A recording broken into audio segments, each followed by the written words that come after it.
UDPS viva. Toyokana. UDPS viva. Bonjour, bonjour.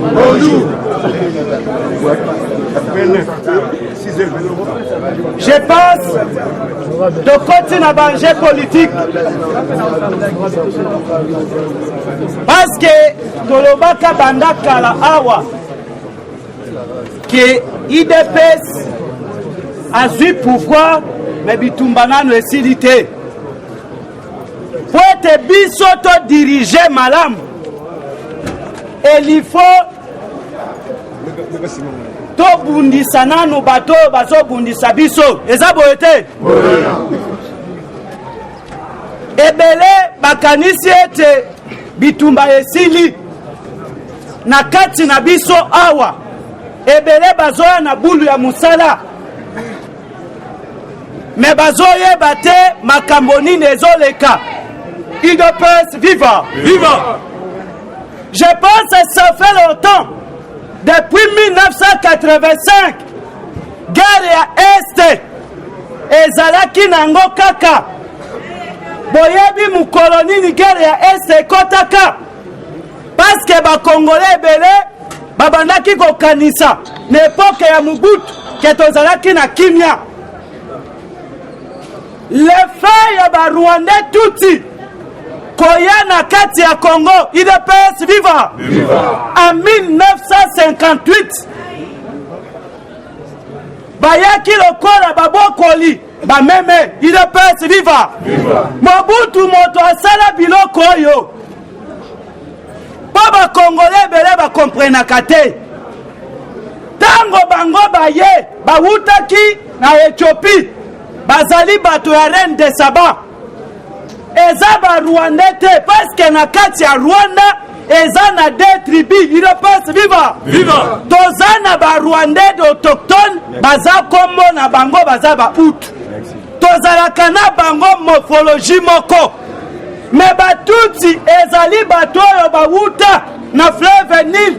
UDPS viva. Viva. Bayaki kati na Congo na Zaire à l'époque. Tango Mobutu nde moto abenga Biarimana alobi nazana babokoli bameme lokola yo epa na yo zoluka bato basaya kabilanga zwa bango UDPS viva.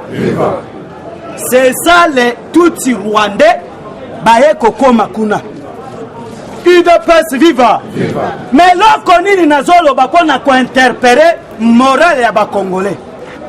C'est-à-dire, bomonaki même à l'époque ya Mobutu, moto ya zalaki directeur ya cabinet ya Mobutu, UDPS viva. Viva. Erreur wana koki kokomela biso te. C'était bisangima na le père. Eza boyete. UDPS viva. Ayiba 6600 bourses ya ba étudiants congolais. Pote bakende kotanga na poto. Mobutu moto abimisa yango azui ba Rwandais apesi ba bourse. UDPS viva. C'est ça guerre banda musika. C'est ça guerre ya Congo banda musika. UDPS viva. Lelo soki bozo mona ni tete Félix Tshisekedi. UDPS viva. Bato ebele bozo comprendre politique te. Politique eza na CVT. Politique eza na demande d'emploi te. Politique UDPS viva. Na yebi sakabilu toza na trois sortes catégorie ya ba politicien. Et fois la politicien l'authenticité. Ndenge Tshisekedi ayebi sabiso. Koza la portivalate, koza l'opportuniste te. UDPS viva. Ni tete politicien à l'authenticité mbele toze sika otoza wate. Amen. Boyoki na bien. Amen. Parce que Tshisekedi atikala constant. Radical. UDPS viva. Tshisekedi alukaka pouvoir par le pouvoir te. Mais Tshisekedi a cherché pouvoir pour diriger. UDPS viva. Mobutu alobaka bozwa nyonso me botika pouvoir nanga kimia. UDPS viva. Alukaka nde succès. Malukaka ko diriger te. Parce que Tshisekedi a dit ceci. Que diriger c'est prévoir. Après moi, UDPS viva. Parce que les hommes passent, mais les institutions restent. C'est ça Tereto Konu. UDPS viva. Boyoki pourquoi ni tete pouvoir ya UDPS. Yanga nazolo batozana bandoki. Guerre nanu esilite. To soutenir Fachi. To zala SL homme. Pona kuafronte banguna na biso. UDPS viva. Na kati ya la muka Kongola zate. Sans format. J'ai dit et fort. Moi je sais ce que moi j'ai dit. Na kati ya la muka mobimba. Kongola za. UDPS viva. Batonia soana bazana ba nationalité dotée. UDPS viva. Aussi Moïse Katumbi. Azana combien de nationalités? Mbemba azana combien de nationalités? UDPS viva. Bozera na yebi sabinu na Mbemba na yebi bien. UDPS viva. Boyebi sangai papa ya Mbemba papa na ye. Kombo na ye na. Papa na ye. UDPS viva. Papa ya Mbemba nde kombo na ye Saolon. Eza boyete. Mais koko ya Mbemba azali moto ya wapi? Portugais. UDPS viva. Est-ce que biso na Équateur na biso tozalaka ba matriaka? Sikoyo yo yebisa ngai biso toza ba patriaka. Tolanda korojine ya papa. Papa koko ya Mbemba c'était portugais. Papa na ya zanani? Bon sikoyo Mbemba zanani? Sikoyo yebisa nga Mbemba za congolais? Jamais. Point d'interrogation. UDPS viva. Boyebisa nga Mozito abuta wapi? UDPS viva. Bapende nyonso bauta Angola. Mupende Kongola zalaka te. UDPS viva. Soko okei na Angola okokende kokuta village natal UDPS viva. Ya bakizenga bazobenga yango Kipende. UDPS viva. Ezali pembeni na Mushinda. Donc na maya kwangu. Bon, yebisanga Mozito alobaka za Mupende. Soki mwana ya Kizenga, soki mwana ya ndeko na ye. Est-ce que Mozito aza congolais? Angolais. UDPS viva. Bozo kanga bien hein. Bon, boyebisanga Fayulu. UDPS viva. Papa ya Fayulu azalaka. Mais kombo ya papa ya Fayulu kombo na ye. Nani? Na mama na ye. UDPS viva. Tango nazoyebisa bino avana kota na ba information. Tango nazoyebisa bino ke na la muka Kongola azalaka te. Moïse Katumbi bakangiela combien de nationalités? Balobi aza italien. UDPS viva. Eza boyete. Ba italien bazolukaye. Or que pas aza na nationalité mususu rwandais. Pa bala cousin ndeko ya Kagame. UDPS viva. Siko yebisa ngai Moïse Katumbi ako travailler pour l'intérêt ya ba rwandais ou bien intérêt ya ba congolais. Donc UDPS viva. Ni tete Félix Tshisekedi. Est-ce que bolinga ki bomona couloir oyo batimuli na se ya mabele? UDPS viva. Ta soutenir Fachi bandeko. Nazoyebe sika tozokende. Tozomona ndenge moko te. UDPS viva. Consommer Fachi pozwa. Donc, destiné ya mboka na yo. To soutenir Fachi. Achi abiso na rai. Pour être peuple congolais to banda kolanda lokolo oyo. UDPS viva. Boyo kakuna. Ça fait 1985.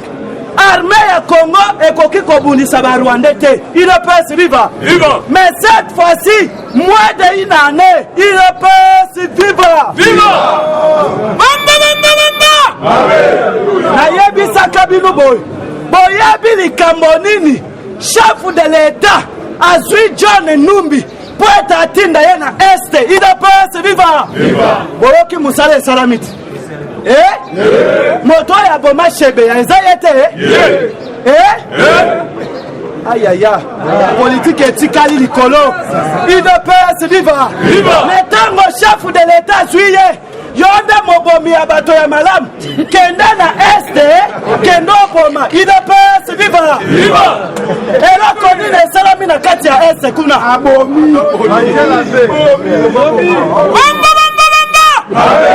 UDPS viva nayebisaki binu boye UDPS viva boyeba enemi na yo malamu efa approche ye eza boye te John Numba aza na 24 groupe armé na este oyo batravaillaka mpo na ye mais chef de l'état alobi papa communauté internationale bazosala nini bazosenga yo po ete na protege yo kende na este oyebi origine ya bitumba ya este kende obunda kuna osala nini okonza kimia na este UDPS viva omoni politicien mwana ya cordonnier akotika kaka cordonnier mais mwana ya commerçant lokola mbemba aza kaka commerçant UDPS viva pourquoi bomonaki mbemba trahisa biso na 2006 parce que azalaki politicien te mpe azalaki mwana ya militaire te UDPS viva awelelaka poste ya mbongo eza boye te tokomi na terrain rouge UDPS viva ese kimi ekotaka te esali nini UDPS viva d'ici le 15 nazoyebisa bino paske nazoyeba makambo nazoloba d'ici le 15 bokotikala koyoka ata coup de balle lisusu UDPS viva koma kaka tango ndeko moko ayebisi bino tango fola kumoteka biloko na ye nyonso botunanga mpo na nini UDPS viva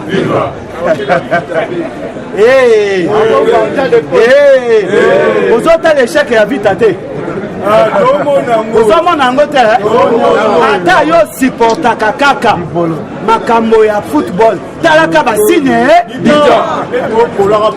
UDPS viva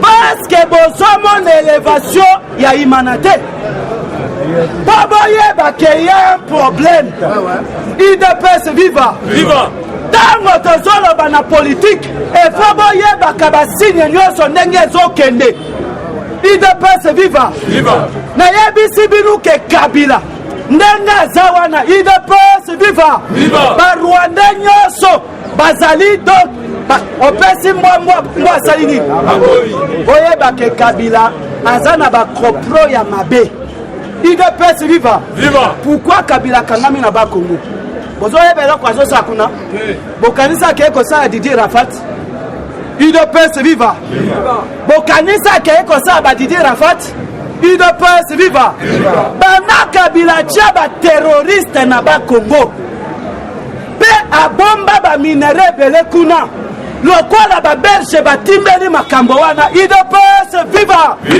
babelge baye kosala état major général mpona kokontrole Kabila kobujata meloko moko est-ce que babelge basengi autorisation mpo bakita bakongo UDPS viva ntango toyebisaki bino awa ke soki ozo comprendre politique te politique etala intellectualité te UDPS viva la politique c'est la sagesse este bakangi botala bosala calcul normal este bakangi bakongo bakangi sortir etikali wapi asima ndako UDPS viva eloko nini eza wana barrière nini eza na kati UDPS viva verbe nager parce que couloir etikali kaka soko oyebi mai to kosala nini UDPS viva omoni politique ndenge tozokende UDPS viva. Viva. Pasteur, ya kokotisa bango na se parce que nga naza likolo makasi. Eza boye te.